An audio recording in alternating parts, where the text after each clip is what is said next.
오늘 아침 전북권 주요 뉴스입니다. 태풍 쏠릭이 전북에도 영향을 미칠 것으로 보여 피해 예방에 비상이 걸렸습니다. 전국적인 고용 위기 속에 전북의 고용 상황이 특히 심각한 위기로 치닫고 있습니다. 김진표 민주당 당대표 후보가 경제 전문가로서 전북 경제의 보탬이 되겠다고 밝혔습니다. 김진표 후보 만나봅니다. 전라북도 지역은 오늘 무더위가 기승을 부리는 가운데 서해안 지역은 높은 물결과 강풍에 주의가 필요합니다. 여러분 안녕하십니까? 전주 MBC 뉴스투데이입니다. 제19호 태풍 쏠릭이 내일 한반도에 상륙할 것으로 알려지면서 도내에도 비상이 걸렸습니다. 6년 전 도내에 큰 피해를 안겼던 태풍 볼라벤에 못지않은 규모로 예상되는데요. 철저한 대비가 요구됩니다. 한범수 기자입니다. 완주 이서의 한 배농가입니다. 수확을 앞둔 배나무 주위로 농부가 서둘러 방풍망을 설치하고 있습니다. 태풍 피해를 조금이라도 줄여보기 위해서입니다. 6년 전 태풍 피해를 크게 입은 까닭에 방풍망을 겹겹이 세워놓고도 마음이 편치만은 않습니다. 식통으로 주르면은 상당히 그 피해를 많이 볼 수도 있죠. 네, 그래도 이렇게 함으로써 조금이나마 덜 피해를 보고자. 수출입 선박들이 정박하는 군산항 부두는 어선들로 가득 찼습니다. 태풍이 예고되자 안전한 항구를 찾아 어민들이 몰려온 것입니다. 군산항 부두는 보안구역이기 때문에 평소 어선들의 출입이 제한되는 곳입니다. 하지만 태풍이 북상하는 지금은 이렇게 어선들의 피양지가 됐습니다. 거대한 소용돌이를 이룬 제19 태풍 솔릭이 일본 남쪽 해상까지 올라왔습니다. 서해안을 따라 북상하며 전라북도 전역에 최대 150mm에 가까운 집중호우를 쏟아낼 전망입니다. 전라북도는 태풍의 오른쪽 위험 단원에 들어 22일에서 23일에 40m/s 이상의 강한 바람이 불겠고 23일에는 최대 150mm 이상의 많은 비가 예상되므로 태풍이 한반도를 관통할 가능성이 높아지자 도내에서도 안전관리에 비상이 걸렸습니다. 덕유산 국립공원은 태풍이 지나간 24일까지 입산이 통제되며 보안 위도에선 주말로 예정된 걷기 축제가 아예 취소됐습니다. 이번 태풍은 지난 2012년 볼라벤 때와 마찬가지로 서해안을 따라 이동하는 만큼 해안가 저지대에선 더욱 철저한 대비가 요구됩니다. MBC 뉴스 한범수입니다. 어젯밤 9시 반쯤 김제 용진면의 한 종이 거푸집 생산 공장에서 불이 나 공장동과 창고 등 2,600제곱미터를 모두 태워 소방서 추산 9억 원의 재산 피해가 났습니다. 소방당국은 공장동에서 불길이 치솟았다는 목격자의 진술을 토대로 공장 관계자 등을 상대로 정확한 화재 경위를 조사하고 있습니다. 도내 고용률이 최근 제조업, 자영업을 가리지 않고 큰 폭으로 하락하고 있습니다. 군산발 경제 위기가 도내 전역으로 확산돼 불황의 골이 깊어지는 것 아닌지 걱정이 커지고 있습니다. 유룡 기자입니다. 평소 손님들로 북적이던 전주의 한 먹거리 골목입니다. 두어 집 건너 하나씩 건물을 세놓는다는 표지가 붙어 있습니다. 저렴한 임대료에 학원짜리로 인기가 높았던 건물 2층까지 매물이 속출하고 있습니다. 월 수입 한 200 정도 안전하게 나오는 라인이었는데 장사들이 안 되니까 견디다가 이제 나가는 거예요. 권리금도 못 받게 나가고 이게 나갈 때 되게 안 좋게 나가요. 많이. 서민 경제를 지탱하던 골목 상권이 이처럼 무너지기 시작한 것은 올 초부터. 실제 고용 지표를 보면 상황이 심각합니다. 도소매와 음식, 숙박업, 서비스업을 중심으로 취업자가 대폭 줄어 올 2분기에만 전년 대비 11,700명, 취업자가 1.2%나 감소했습니다. 같은 시기에 광주는 5,000명이 늘고 전남은 취업자가 3,000명 증가한 것과 비교하면 전북의 고용 감소는 예사롭지 않습니다. 대규모 사업체가 가동 중단하거나 철수하면서 고용이 대폭 줄었고 연쇄적으로 자영업자의 창업보다는 폐업이 증가했기 때문에 연초만 해도 조선소와 한국 GM이 문을 닫은 군산만의 일로 생각했지만 이제 실직의 고통이 도내 전역으로 확산되는 추세. 양질의 제조업 일자리는 점점 줄어들고 이들에게 의존하던 자영업이나 서비스업까지 경쟁만 심화되면서 전북 경제에 대한 우려의 목소리가 커지고 있습니다. MBC 뉴스 유룡입니다. 이번 주말 열리는 더불어민주당 당대표 선거를 앞두고 후보들이 잇따라 전북을 찾고 있습니다. 어제 전북을 방문한 김진표 후보를 이창익 기자가 만나봤습니다. 자, 먼저 왜 이 시기에 민주당 대표직이 필요하신 건지 그 이유가 궁금합니다. 예, 지금 우리 문재인 대통령이 지방선거에 압승을 한 다음 날 등골이 서늘할 정도로 두려움을 느낀다 이런 말씀을 하셨는데 그 두려움의 실체는 경제가 너무 어렵고 그런데 1년 8개월 뒤에 총선을 치러야 되는데 그 총선 전에 경제를 어떻게 살려낼까 하는 따라서 이번 전당대회에서 우리가 뽑을 당대표는 경제를 살려낼 수 있는 유능한 경제정당을 만들 리더십 그런 점에서는 제가 다른 어떤 후보보다 앞서지 않을까 해서 제가 도전을 했습니다. 지금 각 당 전당대회를 놓고 올드보이의 귀환이라는 말들이 많습니다. 정치권에 좀 역동성이 떨어진다는 지적인데 이 관련해서 어떤 답변해 주시겠습니까? 어떤 언론인은 저보고 셋 중에서 가장 역동적이라고 그러던데요. 그렇습니까? 그런데 예. 지금 우리가 필요로 물론 이제 정당은 세대 교체가 계속 이루어져야 됩니다. 그것은 청년당원이나 여성당원을 계속 키워야 되지요. 그러나 지금 우리가 필요로 하는 당대표는 경제 위기를 극복하고 어려운 여건에서 소통을 잘해서 당을 단합시키고 또 129석의 의석과 가지고 야당과 대화해서 법안으로 문재인 정부 성공을 뒷받침하는 리더십을 갖춘 경륜과 경험이 필요한 지도자를 뽑는 선거거든요.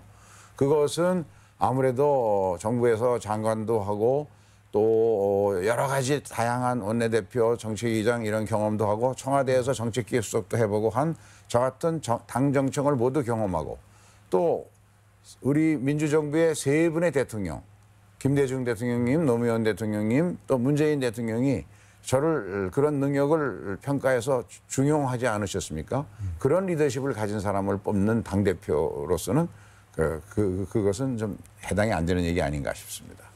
자, 전라북도 매우 어렵습니다. 그 도내 당원들과 도민들에게 꼭 지킬 수 있는 공약 한두 가지만 말씀 부탁드립니다. 예, 지금 군산이 고용위기 지역, 산업위기 대응 지역으로 추경을 편성해서 군산경제 등을 살리는 여러 가지 정책들을 추진하고 있는데 당대표가 되는 즉시로 호남 균형 발전 특위를 하겠다고 공약을 했습니다. 그 특위의 위원장을 제가 직접 책임을 맡고 그중에 전북경제 회생 태스크포스를 만들어서 그것도 제가 직접 책임을 맡아서 이 지역 경제를 살릴 수 있는 추경 사업을 빨리빨리 추진하면서 근본적으로 전라북도에 앞으로 자동 군산 지역 같은 곳은 광주하고 함께 이제 잘 연결해서 전장 부품, 미래형 자동차의 전장 부품 생산 기지로서 대기업의 투자를 유치하는 사업이 가장 시급하고 필요한 사업이라고 생각합니다. 자, 오늘 주말에 좋은 결과 있길 기대하겠습니다. 네. 오늘 나와주셔서 감사합니다. 감사합니다. 최근 남북 화해 분위기를 누구보다 반기는 사람들이 있습니다. 바로 개성공단에 입주했던 업체들인데요. 도내에도 개성에서 네일을 생산했던 7개 업체가 있는데 공단이 다시 열리길 손꼽아 기다리고 있습니다. 보도에 강동엽 기자입니다. 개성공단에서 아동용 네일을 생산했던 도내 한 업체입니다. 전체 생산량의 대부분을 차지하던 개성공단이 재작년 폐쇄되자 어쩔 수 없이 베트남에서 생산을 이어가고 있습니다. 그런데 올해 들어 다시 개성공단에 대한 기대가 생겼습니다. 남북 화해 기류가 이어지면서 개성공단이 연내 재가동될 수 있다는 전망이 나오기 때문입니다. 저희가 개성공단에 한 300명 정도 인력을 좀 활용해서 생산하고 있었는데 그 인력이 정말 필요합니다. 그래서 좀 개성공단에 제기가 돼서 도내 개성공단 입주업체 7곳의 바람은 한결같이 개성공단으로 다시 입주하는 겁니다.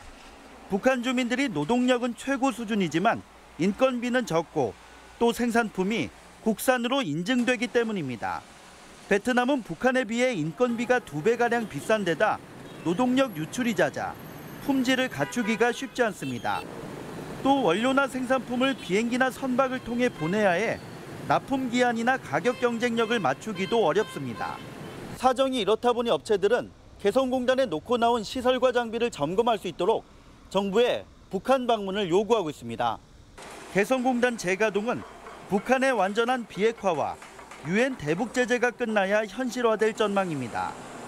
만약 재입주하게 될 경우는 초기 비용이 많이 들어가기 때문에 긴급 안전장을 업체당 3억 원을 지원해서 입주하는 데 어려움이 없도록 하겠습니다. 다음 달 평양에서 추진되는 남북 정상회담이 개성공단 재가동의 신호탄이 될지 업체들은 기대하고 있습니다. MBC 뉴스 강동엽입니다. 전라북도가 스마트팜 유치로 갈등을 빚는 농민단체와 긴밀히 협의해 나가기로 했습니다. 송하진 도지사는 도내 농업인단체 대표자들과 간담회에서 대기업 진출에 대한 우려를 전달받고 농민들의 요구를 담은 계획서를 정부에 전달하기로 했습니다. 농업인단체는 도가 대기업 진출이 우려되는 스마트팜 사업을 농민단체와 논의 없이 유치했다며 지난주 규탄 집회를 열었습니다. 1000톤의 벼가 사라진 지역 농협 이야기 얼마 전 보도해드렸죠. 농협 회원들이 진상 규명을 요구하며 본격적인 집단 행동에 나섰습니다. 박찬익 기자입니다. 농민들이 지역 농협 앞에 모였습니다. 자신이 맡긴 벼 1000톤이 어디로 사라졌는지 조합장 등 현 임원진의 해명과 사태에 대한 책임을 요구했습니다.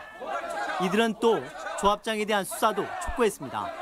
2017년도에만 약 1000톤에 이르는 나락이 없어졌다고 할 수가 있겠습니까? 그건 상식적으로도 믿을 수 없고 그동안 관례로 봤을 때도 농민들, 조합원들은 전혀 이해할 수 없는 상황입니다. 해당 농협은 지난해 미국 처리장에 입고된 벼 2만 1000여 톤 가운데 987톤이 사라졌습니다. 조합원들은 조합이 벼가 사라진 사실을 은폐하려 했다며 횡령 가능성까지 제기합니다. 하지만 조합장은 없어진 벼는 수매하고 보관, 도정하는 과정에서 생긴 손실이라는 입장을 고수하고 있습니다. 이 정도의 손실분은 농협중앙회 감사에서도 문제가 없는 것으로 인식했다고 주장했습니다. RPC 전문 감사들이라고 그랬거든요. 감사해서 결론을 내면 그걸 믿어야 하는데 그러면 이제 검찰 조사 지켜보는 수밖에 없지요. 이미 검찰의 진정이 접수된 가운데 비대위는 정식 고소를 검토하고 있습니다. 사라진 쌀에 대한 양쪽의 진실 공방은 결국 검찰 수사에서 판가름 날 것으로 보여 그동안 농협 내부 갈등은 갈수록 깊어질 전망입니다. MBC 뉴스 박찬익입니다. 전주지방법원은 처조카를 채용하기 위해 경쟁자의 면접 점수를 깎은 한국탄소융합기술원 전 원장인 정모 씨에 대해 징역 10개월을 선고하고 법정 구속했습니다.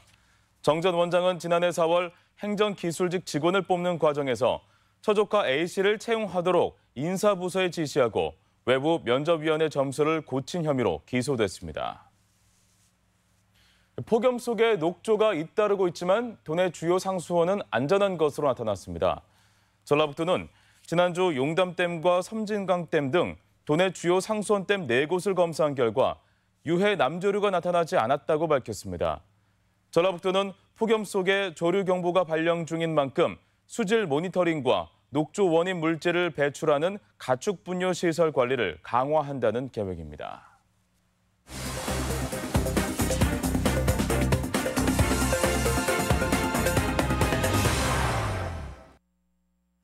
남원시가 누구나 쉽게 목공예를 배울 수 있는 개방형 목공방을 열었습니다. 남원 목기의 진면목을 확인할 수 있는 장이 될 것으로 기대됩니다. 지역 소식 임홍진 기자입니다. 남원시가 산내면 실상사 인근에 목공예를 배울 수 있는 개방형 목공방을 상설 운영합니다. 목공방에서는 주민과 관광객들이 소목과 같은 다양한 목공예 기술을 접할 수 있고 체험 프로그램에 참여할 수 있습니다. 남원 목기는 독특한 향과 함께 정교하고 섬세한 외양을 자랑하며 왕실 진상품으로 품질을 인정받아 왔습니다. 재미로 시작했지만 자기가 만든 것을 직접 써보면 또 맛이 틀리거든요, 느낌이. 작은 소품부터 전문적인 오칠 그릇까지 다 배워볼 수 있는 공간이니까. 순창구청 옥상에 대기오염 측정망이 설치돼 미세먼지와 오존 등 대기오염 현황을 실시간으로 측정할 수 있게 됐습니다. 순창구는 대기오염 측정망 시운전을 거쳐 다음 달 말부터 본격 운영에 들어가는데 우리 동네 대기질 웹을 다운로드하면 순창 지역 미세먼지 농도를 알 수 있습니다. 내년에는 야외 전광판을 설치해 미세먼지에 대응해 나갈 계획입니다. 정확한 미세먼지 현황 측정이 가능하기 때문에 앞으로 미세먼지 저감 대책을 수립하는 데 큰 도움이 될 것으로 기대하고 있습니다. 완주 구민들의 수건인 화산 운주간 도로의 시설 개량 사업이 본격화합니다. 국도 17호선인 이 구간은 급커브로 인해 사고 위험성이 크고 대둔산 관광객과 차량 통행이 많아 선형 개선이 시급하다는 지적을 받아왔습니다. 완주군은 총 연장 3.1km 구간에 대해 기본 및 실시 설계를 추진하고 있습니다. 무주군은 반딧불 축제 자원봉사자 200여 명이 참가한 가운데 발대식을 갖고 성공 개최를 다짐했습니다. 올해로 22번째를 맞는 무주 반딧불 축제는 자연의 빛, 생명의 빛, 미래의 빛을 주제로 다음 달 1일부터 9일까지 남대천 등 무주군 일원에서 열립니다. MBC 뉴스 임홍진입니다. 도내 소방서 신설이 속도를 낼 전망입니다. 전라북도는 완주 삼봉지구에 내년 개청을 목표로 완주 소방서 신축을 추진하고 있으며 사업이 마무리되는 내년에는 70억 원을 투입해 순창 소방서를 신설합니다. 도는 또 소방서가 없는 진안과 무주, 임실 지역에도 순차적으로 예산을 반영해 신축에 나설 방침입니다. 전주시 인후 3동 주민센터가 확장 이전합니다. 전주시는 인후 3동 주민센터를 옮기기로 하고 인근 5층 규모의 건물을 리모델링해 내년 5월까지 완공할 예정입니다. 현재 인후 3동은 전주시 평생학습센터 1층을 주민센터로 쓰고 있습니다. 다음은 우리 지역 행사와 문화 소식입니다. 다양한 장르의 공연을 볼 수 있는 전라북도 공연예술 페스타가 모레부터 한국소리문화의 전당에서 열립니다. 전북 나우아트 페스티벌이 내일부터 27일까지 전북예술회관 등 전주시 일대에서 열립니다. 익산 속리골 작은 미술관에서는 시간여행전을 주제로 오늘부터 지역 작가들의 다양하고 재미있는 작품을 전시합니다. 전라도의 춤, 전라도의 가락 무대가 내일 전주 한옥마을 공간 봄에서 펼쳐집니다. 익산 W미술관은 오늘 8월 문화가 있는 날 프로그램을 진행합니다.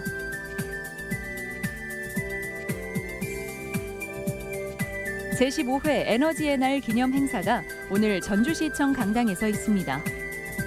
군산 새만금 아카데미가 오늘 시청 강당에서 아리랑 전문 화가 두시영 화백의 초청 강연으로 진행됩니다. 익산시는 교육 현안 의견을 수렴하는 익산교육 100인 원탁회의 참가자를 오늘부터 모집합니다. 전북지역 사업평가단은 오늘 전북대 혼산 건지하우스에서 광역협력권 산업육성사업 지원계획 사업설명회를 개최합니다. 임실군이 올해로 8회째를 맞는 최갑석 가요제 참가 신청을 오늘부터 접수받습니다.